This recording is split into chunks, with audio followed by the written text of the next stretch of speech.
అస్సలాముఅలైకుం అందరికీ నమస్తే ఫ్రెండ్స్. ఈరోజు వచ్చేసి ఎల్ఆర్టీకి వెళ్ళడం జరిగింది. ఎల్ఆర్టీలో సమస్యలు చూస్తే చాలా ఎక్కువగా ఉన్నాయి.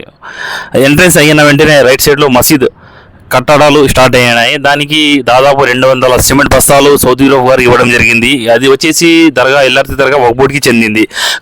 కానీ నేను చెప్పేది ఏమంటే వక్బోర్డ్కి దర్గాకి పోయినప్పుడు దర్గాకి అది వక్బోర్డ్ డబ్బులు దాదాపు సంవత్సరానికి 1 కోటి పైన డబ్బులు ఆదాయం వస్తుంది ఎల్ఆర్టీ దర్గా నుంచి.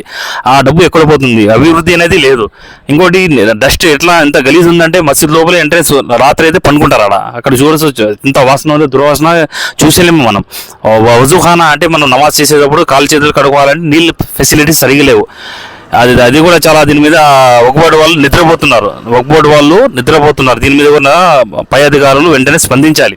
అలాగే అక్కడ ఉన్నటువంటి మల్లికార్జున అనే వ్యక్తి ఆయన అడ్డుపడుతున్నారని కొంతమంది సమాచారం ఇవ్వడం జరిగింది. ఆయన తెలుగుదేశం పార్టీకి చెందిన వ్యక్తి. ఆయన పొలిటీషియన్ వాళ్ళు దర్గాకి సంబంధం ఏంటి? ఆయన ఎందుకు దాని మీద బురద చిల్లకి చూస్తున్నారో నాకైతే అర్థం కావట్లేదు. అది దర్గా ప్రాపర్టీ అయినప్పుడు దర్గా వాళ్ళు చూసుకుంటారు, వక్బోర్డ్ వాళ్ళు చూసుకుంటారు. అంతేగాని ఆయన నేను నీళ్ళు ఇడిచాను, నా నీళ్ళు ఎవరికి అలా పట్టుకోకూడదు అది అని అడ్డపడుతున్నారంట. అది ప్లేన్ న్యూస్ ద్వారా ఇన్ఫర్మేషన్ వచ్చింది కాబట్టి అక్కడ పోయి మేము న్యూస్ తీయడం జరిగింది. అక్కడ మోటార్ ఆయన అసలు వదలటం లేదు, ఎందుకంటే దౌర్జన్యం పాల్పడుతున్నారు ఆయన. ఇంకొకటి వచ్చేసి అక్కడ వచ్చేసి మొత్తం కిరాణా షాప్లో కానీ కొన్ని షాప్స్లో కానీ ఆల్కహాల్ కర్ణాటక మధ్య అమ్ముతున్నారని సమాచారం వచ్చింది. దీని మీద కూడా అక్కడ ఉన్నటువంటి అధికారులు కానీ పోలీసు వాళ్ళు నిద్రపోతున్నారో నాకైతే అర్థం కావడం లేదు. ఎందుకంటే దర్గా అనేది పవిత్రమైనది. అలాంటి దర్గాకి ఏమైనా మనసులో మనకి బాధలు ఉంటే ఏమైనా కోరికలు నెరవేరిస్తే ఆడ మంచిగా చేయాలని మనసుతో పోతాము. అక్కడ ఇంకోటి వచ్చేసి చాలా సంవత్సరాల నుంచి షాషావలి చాలా పవర్ఫుల్. ఆయన ఏమైనా మనసులో కోరిక కోరుకుంటే నెరవేర్చుకొని పోతాము. నెరవేర్చిన తర్వాత కూడా అక్కడ పోయి మేము ఒక నైట్ స్టే చేయాలంటే కూడా రూమ్స్ ఫెసిలిటీస్ సరిగా లేవు, రూమ్స్ రెంట్స్ కూడా సరిగా లేవు. వాళ్ళ రూమ్స్ ఫస్ట్ ఆఫ్ ఆల్ వచ్చేసి ఆదాయం కోట్లలో ఉన్నప్పుడు ఫెసిలిటీస్ ఎందుకు దానికి అభివృద్ధి చేయలేకపోతున్నారు? అంటే దర్గా డబ్బులు తినడం వరకేనా? అది దర్గా డబ్బులు అనేది దర్గాకి ఇంప్రూవ్మెంట్ ఉండాలి. సెక్షువలి చెప్పేది ఒకటే, వాళ్ళు ఏమంటే నా దగ్గర వచ్చినప్పుడు నా భక్తులు బాగుండాలి అని కోరుకుంటారు. అంతేగాని నా పేరు చెప్పి మీరు డబ్బులు తినండి అని చెప్పరు. ఎందుకంటే వక్బోర్డ్కి చాలా కోట్ల ఆదాయం ఉన్నప్పుడు వక్బోర్డ్ వాళ్ళు బోర్లు వేయచ్చు కదా. మేము కనపడడం లేదా? మీరు సంవత్సరానికి ఒకసారి వచ్చేది, 6 నెలలకు ఒకసారి వచ్చేది ఆదాయం తీసుకుని పోవడం అయినా ఇది చాలా తప్పు. ఇది అక్కడ ఉన్నటువంటి వక్బోర్డ్ వాళ్ళు వెంటనే చర్యలు తీసుకోవాలి. అక్కడ ఉన్నటువంటి మల్లికార్జున పైన కానీ అక్కడ ఉన్నటువంటి ఎవరెవరు వర్క్ చేస్తున్నారో వాళ్ళు కూడా పాపం వాళ్ళు కూడా చాలా విసిగొస్తున్నారు అతని తరఫు నుంచి అనే న్యూస్ నాకు సమాచారం వచ్చింది. దీని మీద కూడా వెంటనే స్పందించాలి. అక్కడ ఇంకోటి వచ్చేసి అక్కడ కాలువలు కానీ నీట్నెస్ కానీ అక్కడ ఎవరైనా ఫంక్షన్కి వచ్చినప్పుడు కూడా ఆహారం చేయాలనుకుంటే మనసు కోరిక నెరవేరినప్పుడు ఏమైనా దావా చేయాలంటే వచ్చింటారు. వచ్చినప్పుడు కూడా ఫెసిలిటీ సరిగా లేవు.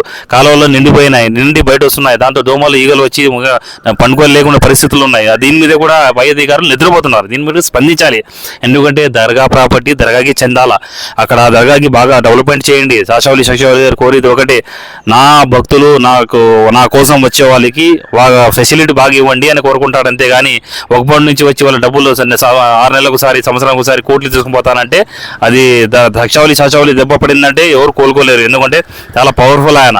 అలాంటి దర్గా షాషావలి దెబ్బ పడితే ఎవరు కోలుకోలేరు. అలాంటి దర్గాల డబ్బులు తిన్నవాడు ఎవరు బాగుపడలేడు. అదే నేను చెప్పేది ఏమంటే మల్లికార్జున ఆయన మీరు కూడా మీ స్థాయి ఏమన్నది ఆలోచించి ఇంకోసారి మీరు షాషావలి దర్గా జోలికి రాకూడదని నేను ప్లేన్ న్యూస్ ద్వారా కోరుతున్నాను. ఎందుకంటే చాలా పవర్ఫుల్ దర్గా కాబట్టి మీరు కూడా అక్కడ ఉండే భక్తులకి సహకరించండి. అందరూ కలిసిమెలిసి ఉండండి. హిందూ ముస్లిం బాయ్ లాగా ఉన్నాం మనం. మంచి కల్చర్ అది. బాగా డెవలప్మెంట్ మీద దృష్టి పెట్టండి. ఎందుకంటే డెవలప్మెంట్ అంటే బాగా చేసుకుంటే బాగుంటుంది. అంతేగాని వేరేది ఏం లేదు. మీరే శత్రువు కాదు మాకి. దర్గాకి వచ్చేసి అక్కడ ఫెసిలిటీస్ కావాలా, నీళ్ళు ఫెసిలిటీస్ లేవు, రూమ్స్ అరేంజ్మెంట్ చేయండి.